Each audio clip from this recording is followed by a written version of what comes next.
I landed one punch Once. and he hit me with a door. Other than that, it was absolutely perfect. That's true. Amazing. Since everyone knows Conor likes to party, it might be easy to think that he is just having a good time at an event. However, he said in the same interview that he isn't drinking alcohol. Now, I'm not going to drink, he said, I know that's the second time that's happening to me, and I'll give you... Additionally, this isn't the only time this has happened. There are a growing number of disturbing interviews in which Conor displays many signs of long-term drug use, such as constantly licking his lips and touching his face, having poor spatial awareness, and attributing his crazy behavior to strong coffee beans. This is called a cafecito. Okay. So when I went to Miami, I went to the mayor of Miami's office. They gave me the key to the city of Miami. The mayor gives me this coffee. It was called a cafecito. It's Cuban coffee. It's unbelievable, but you're running around doing laps. He's on one of the best things that South America has to offer, but it's not coffee, I guess. He used to be sharp, quick-witted, and eloquent in talks. But on stage, even heavyweights were afraid to speak for fear of getting hit by his sharp tongue. He is now just a drunk, clumsy shell of the person he used to be, barely able to make a statement that makes sense. So how did Conor go from being a huge star who gave Dana White the Donald Duck eyes, to a drug-addicted, scandal-plagued, and falling star who seems to need to beg the UFC to give him a fight? Is the UFC to blame? When he launched his whiskey brand, Proper 12, in September 2018, it all began. He seemed to be having a little too much fun while promoting the whiskey company. Later, when he fought Khabib in October of that same year, Conor started showing up to press conferences drunk while advertising his new brand, which caused a huge cultural yin and yang. The sharp-witted Conor we got to know was already fading away, making way for a more cynical and less effortful McGregor. But things went from bad to worse when he fought Dustin Poirier a third time and broke his leg badly.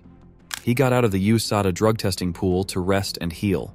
While he was away, he gained a lot of weight and started eating fly weights for breakfast. At first, funny videos of Conor, who clearly had too much free time, showed him having a BJ on a boat, eating an ice cream while high as Robert Wadlow, and making eye contact with a budgie smuggler. However, this didn't seem too out of character for his crazy personality. However, McGregor started partying more often now that he had more free time, and many pictures of him drunk were shared on social media.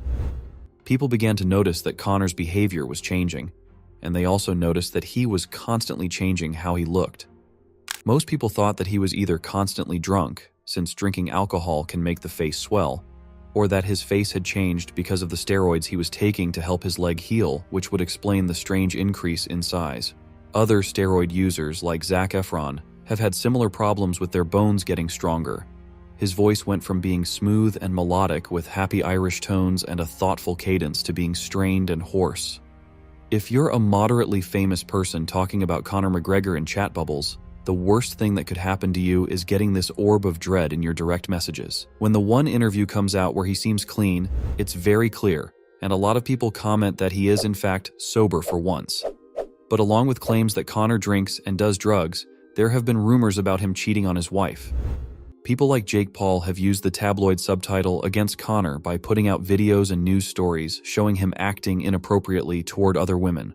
A controversy after another began to surface, with videos of Conor taking a woman to the bathroom in public, even though it might look very sketchy.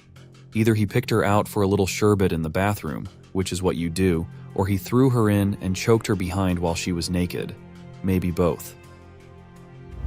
Conor and Jake Gyllenhaal have been making this movie together, where it looks like Conor is just Conor, and he looks so crazy, even in Casey Neistat's vlog from the Roadhouse opening, doing crazy things like what some people now call the Coke wink.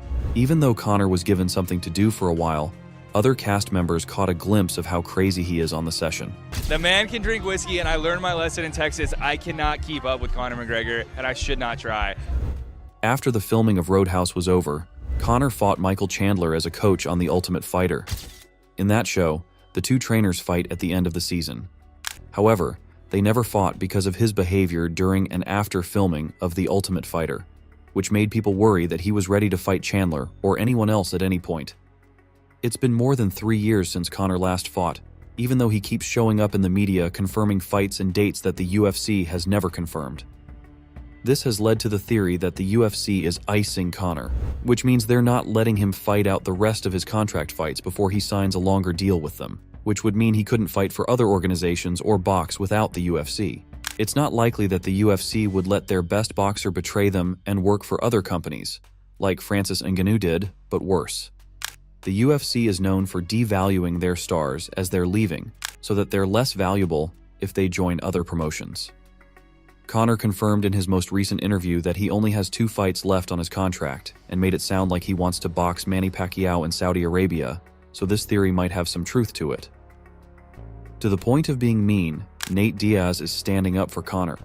Nate tried to fight out his contract but refused to sign a long-term deal.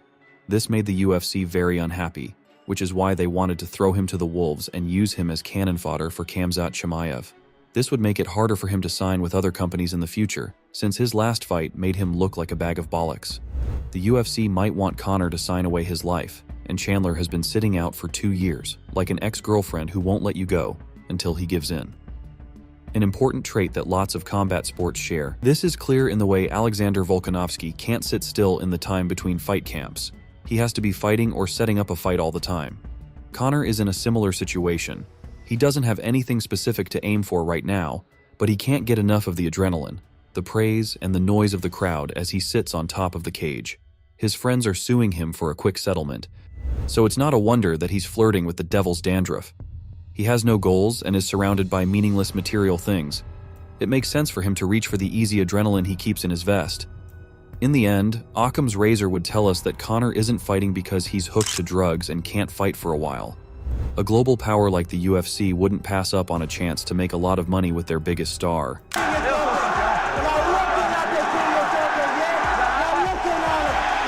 The sad truth is that Dana White probably knows how McGregor is feeling and won't let him risk tarnishing the UFC brand by being the face of the company when he's not in the best of mental health. Still, the video was made. We're just waiting for the UFC to make a statement. I don't know if that's true or not. Will Conor live up to the standards of his prime? And will it be hard for him to compete with other athletes who are very disciplined and don't have many vices? He should be able to kick the powder, get back on the horse, and give us a couple of bangers before he goes off to get more Bo BJs. Who will he fight? And how will things go when he gets back? Furthermore, it doesn't matter what happens. Everyone loves Conor and his personality, and I can't wait for him to return to the octagon. Guys, let me know what you think, and feel free to sub if you want to. Happy drinking.